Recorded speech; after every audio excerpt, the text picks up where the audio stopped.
A new winter, a new season of worry for NBTA users. Granted, there have been improvements, upgrades, and now budgetary shots in the arm, but still, there are concerns.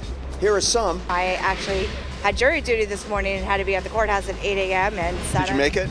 Now by 8 a.m. Do you feel like it's improved at all in the last couple of years? Oh, yes. You do? In my opinion, yes, because I think it's slow, it's gradual, but let's get there in time. Well, they kind of raised the prices, and they should have fixed the red line before they did that, you know? What would your message be to the leadership of the T? What would you want them to know? I would say always send notification when buses and trains are going to be delayed.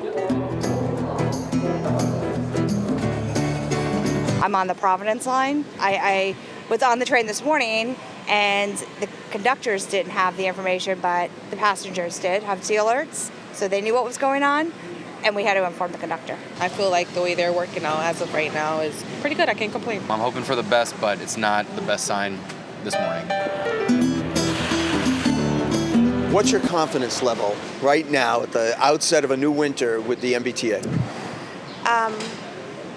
Maybe not that great, but I hope I'm wrong.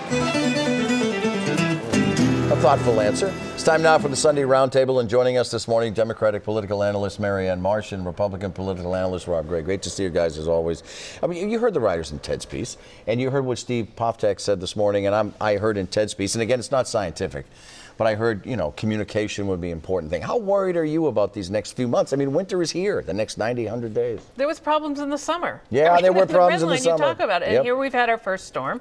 And what's more concerning is not what they're trying to fix and saying that money's not a problem now. It's the new Orange Line cars that don't work, that have been pulled out of service already. So the new cars don't work, the old cars don't work, and our friends over at the Weather Center will tell you it's not going to be a pretty January, February, or March. So that's going to put more cars on the road, and the roads are terrible, and they're already congested. So it's bad for people, bad for business, bad for everybody. Well, that's a strikeout as far as I'm concerned. 1, 2, 3, boom, you're out. Good news from you, Rob? Well, I think Steve Poftak is doing a good job. I think that he's out there in the public.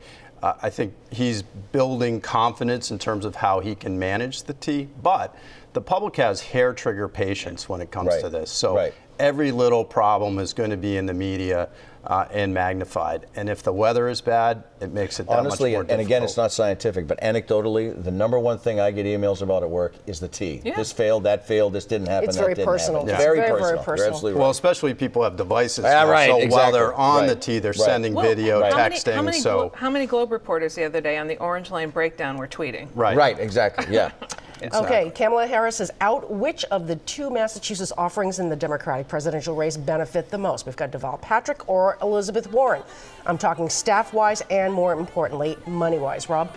Well, I think that Harris supporters had already made a decision not to support Elizabeth Warren, so I think that Patrick stands to benefit more. But he's got to prove himself, number one. Number two, there's not a lot of vote to hack up that Kamala Harris had. She wasn't that high in the polls. What about money? Money, I don't know, it's probably a wash. What do you think, Marianne? So there was an analysis done of shared donors, and the number one shared donors were people who gave to Warren and Harris. So I think that benefits Warren. They're more likely now to double down on Warren because they gave money to both of them. In terms of talent, well, that New York Times brutal hatchet job on the Harris campaign before she dropped out. I don't think a whole lot of people are going to get hired from that one. Good point. Let's talk about Senator Warren. She seems to be slipping a bit in the polls, and especially since she mentioned Medicare for All, it seems to have come down, it's begun a precipitous drop a bit, or maybe stagnant, and other people have passed her. Can Governor Patrick take advantage of that?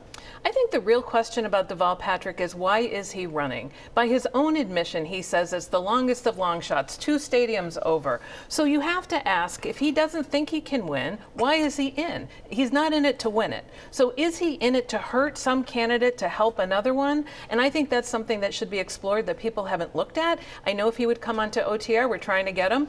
He might answer that question, but I think that's really at the heart of this, is if Deval Patrick can't win the nomination, then why is he in this race?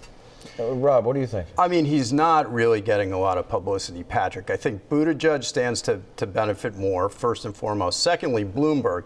I mean, unless you are very, very nimble with your remote control skills, you cannot avoid Bloomberg's ads. Yeah. He is going to spend hundreds of millions of dollars So he could benefit if those catch on with voters. Let's switch over to the U.S. Senate race. This week, Joe Kennedy and Shannon Liss-Riordan locked arms in the outside money battle. They both agreed to the People's Pledge, but Ed Markey, who is the incumbent, still won't sign on.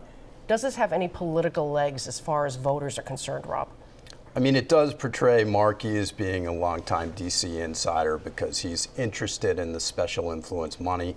However, I don't think voters care too much about campaign finance. I think it's more of an issue with activists. Interesting. Marianne, is he right? Yes, and if Markey signs the People's Pledge, he's done.